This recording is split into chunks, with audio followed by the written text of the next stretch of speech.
turn Wilder around. Oh, he walked onto it, he was stuck.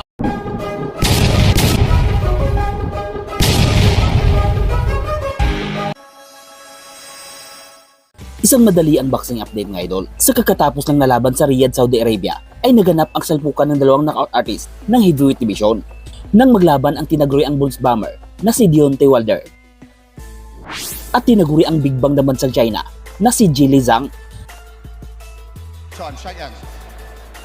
Sa unang salpukan ay walang naging masyadong aksyon dahil nagsukatan lang ang dalawang boksingero.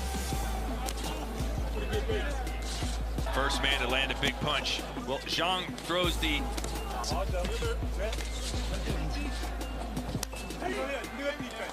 to the body of Wilder, and I think that's the shot, the straight shot, dominantly on the back foot. That's the purchase on the shot. Big swing.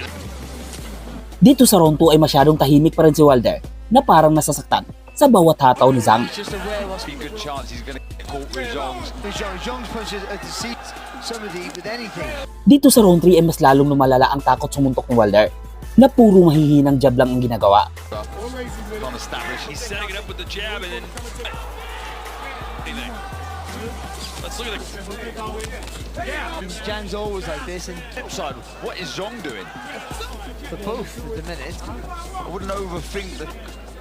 And Best punch in the fight for Wilder, who's... And all of a sudden, Wilder has... Pero dito sa round 5 ay nahuli ni Zhang si Wilder sa isang right hook na tuluyang tumapo sa laban at pinanalo ang laban sa isang impresibong technical knockout.